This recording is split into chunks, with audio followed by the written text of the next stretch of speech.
자녀가 교회를 떠나 방황할 때 부모의 마음은 찢어질 듯 아픕니다.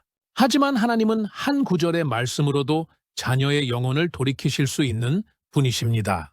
이 영상에서 자녀의 신앙 회복을 위한 성경적 지혜와 기도의 능력을 경험하시기 바랍니다. 지금 바로 이 말씀과 기도의 마음을 다해 참여하십시오. 오늘 여러분이 듣는 이 말씀이 당신의 운명을 완전히 바꿀 것입니다.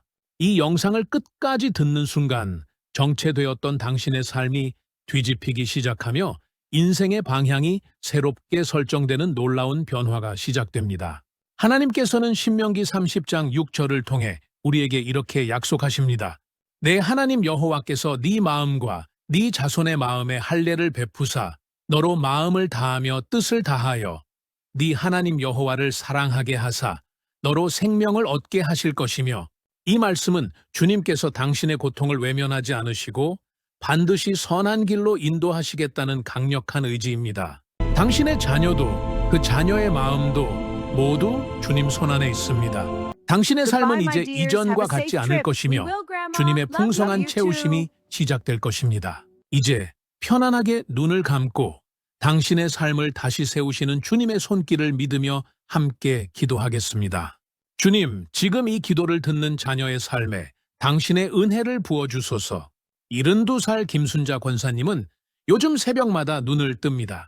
아들 생각 때문입니다. 40이 넘은 아들이 3년 전부터 교회를 나가지 않습니다. 권사님은 밤마다 아들 이름을 부르며 기도했습니다. 하지만 아들은 전화도 잘 받지 않습니다. 믿음의 가족 여러분, 이 고통을 아십니까? 평생 새벽 기도 빠지지 않으셨던 분들입니다. 자녀를 위해 금식하고 눈물로 기도하셨던 분들입니다. 그런데 정작 그 자녀가 하나님을 멀리합니다. 어떤 어머니는 이렇게 말씀하십니다. 목사님, 제가 뭘 잘못했을까요? 사랑하는 성도 여러분, 잘못하신 게 아닙니다. 당신은 최선을 다하셨습니다. 다만 때가 있습니다. 하나님의 때가 있습니다. 70살 이영희 권사님 이야기를 들어보십시오. 권사님의 딸은 10년 동안 교회에 나가지 않았습니다. 권사님은 매일 새벽 4시에 일어나 딸을 위해 기도했습니다. 그런데 작년 어느 날이었습니다. 딸이 갑자기 전화를 했습니다. 엄마, 이번 주 일요일에 교회 같이 가도 될까요? 권사님은 그 순간을 잊을 수 없다고 하십니다. 10년을 기다렸습니다. 10년을 울었습니다. 하지만 하나님은 정확한 때에 응답하셨습니다. 이제 본격적으로 기도하겠습니다. 편안히 눈을 감으시고 함께 기도해 주세요. 사랑하는 성도 여러분, 오늘 이 말씀을 듣고 계신 어머니들 가운데 자녀 때문에 가슴앓이 하시는 분이 계실 겁니다. 교회 나가던 아들이 대학 가면서 발길을 끊었습니다. 결혼하고 나서는 아예 연락도 뜸해졌습니다. 명절에 얼굴 보면 교회 이야기만 나와도 얼굴을 찌푸립니다. 어머니 가슴은 찢어집니다. 인천 계양구에 사시는 72살 김순희 권사님 이야기입니다. 권사님의 둘째 아들은 대학 시절까지 청년부 회장을 했습니다. 그런데 직장 생활을 시작하면서 주일 근무가 잦아졌습니다. 처음에는 한 달에 한 번, 나중에는 석 달에 한 번, 지금은 1년에 추석 때 한 번 얼굴 보기도 힘듭니다. 권사님은 매일 새벽 5시에 일어나 아들 이름을 부르며 기도합니다. 무릎이 시려도 참습니다. 눈물이 마를 날이 없습니다. 그런데 권사님, 혹시 이런 생각 하신 적 없으세요? 내가 뭘 잘못했나? 내가 신앙 교육을 제대로 못 시켰나? 하나님이 내 기도를 안 들으시나? 이런 생각이 드시면 밤잠을 설치십니다. 새벽 기도 가는 발걸음도 무겁습니다. 옆집 권사님은 자녀들이 다 장로 집사 하는데 나는 왜 이럴까 자책하십니다. 믿음의 가족 여러분, 오늘 제가 권사님들께 꼭 드리고 싶은 말씀이 있습니다. 잠언 22장 6절 말씀입니다. 마땅히 행할 길을 아이에게 가르치라, 그리하면 늙어도 그것을 떠나지 아니하리라. 이 말씀이 바로 오늘 권사님을 위한 말씀입니다. 이 말씀을 보십시오. 늙어도 떠나지 아니하리라고 했습니다. 지금 당장 떠나지 않는다는 말씀이 아닙니다. 늙어도, 그러니까 인생의 어느 시점에는 반드시 돌아온다는 약속입니다. 하나님은 권사님이 심어놓은 그 씨앗을 결코 헛되게 하지 않으십니다. 부산 해운대에 사시는 75살 박영자 권사님은 20년을 기다리셨습니다. 큰아들이 30살에 교회를 떠났습니다. 사업이 잘 되면서 하나님을 멀리했습니다. 권사님은 매일 울며 기도했습니다. 그런데 작년 2024년 12월 아들이 50살이 되던 해에 갑자기 교회로 돌아왔습니다. 사업이 어려워져서가 아닙니다. 건강이 나빠져서도 아닙니다. 그냥 어느 날 문득 어머니가 불러주시던 찬송가가 생각났답니다. 사랑하는 성도 여러분, 그런데 많은 어머니들이 이 말씀을 오해하십니다. 마땅히 행할 길을 가르치라는 말씀을 보시고 내가 더 열심히 가르쳐야겠구나 생각하십니다. 그래서 자녀에게 전화할 때마다 교회 나가라고 말씀하십니다. 문자 보낼 때마다 성경 구절을 보내십니다. 만날 때마다 신앙 이야기만 하십니다. 대구 수성구에 사시는 69살 최명자 권사님도 그러셨습니다. 딸이 시집 가면서 교회를 안 나갔습니다. 사위가 불신자였기 때문입니다. 권사님은 딸에게 전화할 때마다 교회 이야기를 하셨습니다. 명절에 만나면 사위 눈치 보며 신앙 이야기를 꺼내셨습니다. 그런데 딸은 점점 더 멀어졌습니다. 전화도 잘 안 받았습니다. 명절에도 일찍 돌아갔습니다. 권사님은 괴로우셨습니다. 기도하면 할수록 관계는 나빠지고 사랑하면 할수록 거리는 멀어졌습니다. 어느 날 새벽 기도 중에 권사님은 하나님께 물었습니다. 주님, 제가 뭘 잘못하고 있습니까? 그때 잠언 22장 6절 말씀이 다시 들려왔습니다. 믿음의 가족, 여러분 이 말씀을 자세히 보십시오. 마땅히 행할 길을 아이에게 가르치라. 여기서 가르치라는 말은 히브리어로 하나크입니다. 이 단어의 원래 뜻은 입천장의 맛을 들이답니다. 옛날 유대인 어머니들은 아기가 태어나면 손가락에 대추야자 즙을 묻혀 아기 입에 넣어 주었습니다. 달콤한 맛을 먼저 경험하게 하는 것입니다. 그러면 아기는 평생 그 맛을 기억합니다. 그렇습니다. 가르치라는 말씀은 지식을 전달하라는 뜻이 아닙니다. 강요하라는 뜻도 아닙니다. 신앙의 단맛을 경험하게 하라는 뜻입니다. 하나님의 사랑이 얼마나 따뜻한지, 예배가 얼마나 기쁜지, 기도, 응답이 얼마나 감사한지 그 맛을 보여주라는 것입니다. 서울 강남구에 사시는 71살 이경희 권사님은 이 깨달음 후에 방법을 바꾸셨습니다. 아들에게 교회 나가라는 말을 멈추셨습니다. 대신 전화할 때마다 하나님이 주신 감사 제목을 나누셨습니다. 어제 새벽 기도에서 은혜 받은 이야기를 하셨습니다.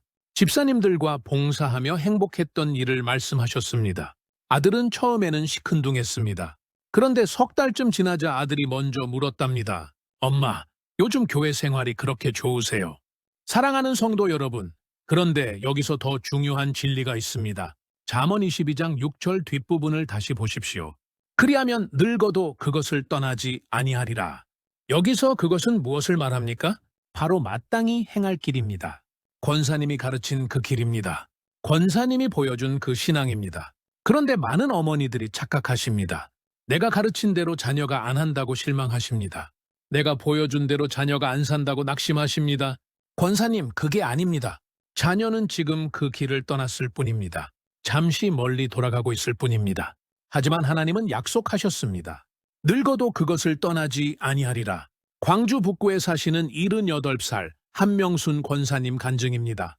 권사님의 셋째 아들은 30년 동안 교회를 안 나갔습니다. 권사님은 30년 동안 매일 새벽 5시 반에 일어나 기도하셨습니다. 무릎이 아파도 허리가 아파도 눈이 침침해도 기도를 놓지 않으셨습니다. 그런데 올해 2025년 2월 아들이 60살이 되어 갑자기 교회로 돌아왔습니다. 아들은 권사님께 이렇게 말했답니다. 엄마, 제가 30년 동안 교회를 안 나갔지만 엄마의 기도 소리는 늘 제 귓가에 있었어요. 엄마가 찬송 부르시는 모습이 늘 제 마음에 있었어요. 제가 힘들 때마다 어릴 적 엄마 손잡고 가던 교회가 생각났어요. 이제 저도 그 길로 돌아가고 싶어요. 믿음의 가족 여러분, 이것이 바로 하나님의 약속입니다. 권사님이 심은 씨앗은 결코 헛되지 않습니다. 권사님이 보여준 신앙은 결코 사라지지 않습니다. 지금은 보이지 않아도, 지금은 열매가 없어도 하나님은 그 씨앗을 반드시 자라게 하십니다. 로마서 8장 28절 말씀입니다. 우리가 알거니와 하나님을 사랑하는 자, 곧 그의 뜻대로 부르심을 입은 자들에게는 모든 것이 합력하여 선을 이루느니라. 이 말씀이 바로 오늘 권사님을 위한 말씀입니다. 자녀가 교회를 떠난 이 아픔도 기도해도 응답이 안 보이는 이 답답함도 하나님은 합력하여 선을 이루십니다. 서울 송파구에 사시는 70살 전곡순 권사님은 딸이 20년 동안 교회를 안 나갔습니다. 그런데 작년에 딸이 큰 병에 걸렸습니다. 권사님은 무너질 것 같았습니다. 하지만 그 병원 침대 곁에서 딸이 말했답니다. 엄마, 이제 알겠어요. 엄마가 왜 그렇게 하나님을 의지하셨는지 저도 이제 기도하고 싶어요. 딸은 회복되었고 지금은 권사님과 함께 새벽 기도를 나갑니다. 권사님, 포기하지 마십시오. 하나님은 지금도 일하고 계십니다. 믿음의 가족 여러분, 그런데 여기서 우리가 놓치면 안 되는 말씀이 하나 더 있습니다. 늙어도 그것을 떠나지 아니하리라. 이 말씀에서 늙어도라는 표현을 보십시오. 자녀가 어릴 때만 신앙을 지키는 게 아닙니다. 청년 때만 교회 나오는 게 아닙니다. 나이 들어서도 머리가 희끗희끗해져도 허리가 굽어져도 그 신앙을 떠나지 않는다는 말씀입니다. 울산 남구에 사시는 74살 이영숙 권사님 이야기입니다. 권사님은 45살 된 아들 때문에 10년째 기도하고 계십니다. 아들은 35살 때까지 교회를 잘 나갔습니다. 청년부 회장도 했습니다. 그런데 사업이 어려워지면서 발길을 끊었습니다. 권사님은 매일 새벽 기도하셨습니다. 아들아, 교회 나가거라. 하나님께 돌아오거라. 그렇게 기도하셨습니다. 그런데 작년 11월 어느 날이었습니다. 권사님은 새벽 기도 중에 이상한 느낌을 받으셨습니다. 아, 내가 지금 아들을 위해 기도하는 게 아니구나. 내 마음의 평안을 위해 기도하고 있구나. 아들이 교회 나와야 내가 편하니까. 아들이 신앙 회복해야 내가 마음 놓이니까. 그렇게 기도하고 있었구나. 권사님은 그날 무릎을 꿇고 회개하셨습니다. 사랑하는 성도 여러분, 우리의 기도가 자녀를 위한 기도인지 아니면 나를 위한 기도인지 돌아보아야 합니다. 자녀가 교회 나와야 내가 편한 건 아닌지, 자녀가 믿음 생활해야 내가 창피하지 않은 건 아닌지 살펴보아야 합니다. 야고보서 4장 3절 말씀입니다. 구하여도 받지 못함은 정욕으로 쓰려고 잘못 구하기 때문이라. 이 말씀이 바로 오늘 권사님을 위한 말씀입니다. 사랑하는 성도 여러분, 그렇다면 우리는 어떻게 기도해야 합니까? 자녀를 위한 진짜 기도는 무엇입니까? 잠언 22장 6절로 다시 돌아가 보겠습니다. 마땅히 행할 길, 이 길은 누구의 길입니까? 자녀의 길입니다. 자녀가 마땅히 행할 길입니다. 우리가 원하는 길이 아닙니다. 우리가 계획한 길이 아닙니다. 창원 의창구에 사시는 68살 박정희 권사님 이야기입니다. 권사님은 50살 된 딸 때문에 오랫동안 기도해 오셨습니다. 딸은 대학 때까지 교회를 열심히 나왔습니다. 찬양대에서 노래도 불렀습니다. 그런데 결혼하고 나서 남편을 따라 불교 신자가 되었습니다. 권사님은 매일 눈물로 기도하셨습니다. 딸아, 교회로 돌아오거라. 예수님께 돌아오거라. 그런데 올해 1월이었습니다. 권사님은 새벽 기도 중에 이런 음성을 들으셨습니다. 내 딸의 길은 네가 정하는 게 아니다. 내가 정한다. 네가 할 일은 딸의 길을 위해 기도하는 게 아니라 내 길을 바르게 가는 것이다. 권사님은 그날 깨달으셨습니다. 아, 내가 딸의 인생을 내 뜻대로 바꾸려고 했구나. 하나님의 계획을 내 계획으로 바꾸려고 했구나. 믿음의 가족 여러분, 우리는 자녀의 인생을 바꿀 수 없습니다. 자녀의 마음을 돌릴 수 없습니다. 그것은 하나님의 일입니다. 우리가 할 일은 우리의 길을 바르게 가는 것입니다. 우리의 신앙을 바르게 지키는 것입니다. 예레미야 29장 11절 말씀입니다. 여호와의 말씀이니라 너희를 향한 나의 생각을 내가 아나니 평안이요 재앙이 아니니라 너희에게 미래와 희망을 주는 것이니라. 이 말씀을 붙드십시오.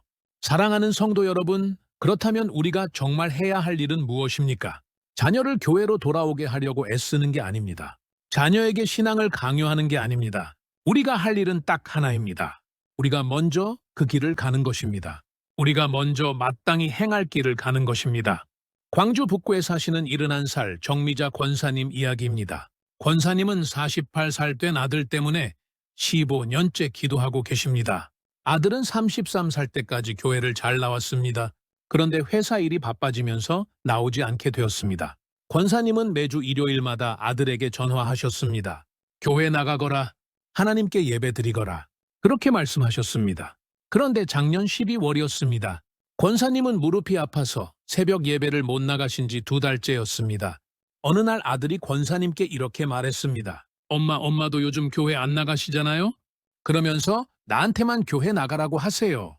권사님은 그 말에 가슴이 찔렸습니다. 아, 내가 먼저 신앙을 지키지 못하면서 자녀에게만 신앙을 강요했구나. 믿음의 가족 여러분, 우리가 먼저 그 길을 가야 합니다. 무릎이 아파도, 허리가 아파도, 몸이 불편해도 우리가 먼저 신앙을 지켜야 합니다. 그것이 자녀를 위한 진짜 기도입니다. 그것이 자녀를 위한 진짜 사랑입니다. 디모데후서사 장 7절 말씀입니다. 내가 선한 싸움을 싸우고 나의 달려갈 길을 마치고 믿음을 지켰으니 이 말씀처럼 우리가 먼저 우리의 길을 끝까지 가야 합니다. 그러면 하나님께서 자녀의 마음을 돌이키십니다. 조금만 더 기다리십시오. 조금만 더 믿음을 지키십시오. 믿음의 가족 여러분, 이제 마지막으로 이 말씀을 전하고자 합니다. 하나님께서 자녀의 신앙을 회복시키십니다. 우리가 아닙니다. 하나님이십니다. 잠언 22장 6절 마땅히 행할 길을 아이에게 가르치라 그리하면 늙어도 그것을 떠나지 아니하리라. 이 말씀은 하나님의 약속입니다. 변하지 않는 약속입니다. 어머니께서 심으신 그 말씀의 씨앗을 하나님께서 반드시 자라게 하십니다. 73세 김순자 권사님은 아들이 교회를 떠난 지 15년이 되었습니다. 손주들도 교회를 모릅니다. 그런데 작년 추석에 아들이 갑자기 말했습니다. 엄마, 어릴 때 엄마가 불러주던 찬송가가 자꾸 생각나요. 심지어 가사도 기억나요. 그 씨앗이 살아있었던 겁니다. 하나님께서 그 씨앗을 지키고 계셨던 겁니다. 사랑하는 성도 여러분, 우리는 씨 뿌리는 자입니다. 자라게 하시는 분은 하나님이십니다. 그러니 낙심하지 마십시오. 포기하지 마십시오. 하나님의 때를 기다리십시오. 그때가 되면 하나님께서 반드시 자녀의 신앙을 회복시켜 주십니다. 사랑하는 하나님 아버지, 자녀 때문에 가슴 아리하는 이 어머니를 불쌍히 여겨 주옵소서. 제가 잘못 가르친 것은 아닌지, 제 신앙이 부족한 것은 아닌지 자책하며 살았습니다. 그러나 오늘 깨달았습니다. 주님께서 친히 자녀의 마땅히 행할 길을 인도하신다는 것을 믿습니다. 제가 심은 말씀의 씨앗을 주님께서 반드시 자라게 하실 줄 믿습니다. 이제 자녀를 온전히 주님께 맡겨드립니다. 주님의 때에 주님의 방법으로 자녀의 신앙을 회복시켜 주옵소서. 예수님의 이름으로 기도드립니다. 아멘. 사랑하는 성도 여러분, 오늘 이 말씀이 위로가 되셨기를 바랍니다. 자녀가 교회를 떠났어도 괜찮습니다. 하나님께서 그 아이를 지키고 계십니다. 어머니께서 심으신 말씀에 씨앗이 살아있습니다. 그러니 이제는 자책하지 마시고 조급해하지 마시고 하나님께 온전히 맡기시기 바랍니다. 그리고 기다리십시오. 하나님의 때를 기다리십시오. 반드시 그날이 옵니다. 오늘 이 말씀이 은혜가 되셨다면 좋아요 버튼을 눌러주시고 구독과 알림 설정으로 매주 새로운 말씀을 받아보시기 바랍니다. 그리고 같은 고민을 하고 계신 주변 분들께도 이 영상을 꼭 나눠주십시오. 주님의 평강이 여러분과 여러분의 가정 위에 함께하기를 간절히 축복합니다. 다음 주에 또 뵙겠습니다. 감사합니다.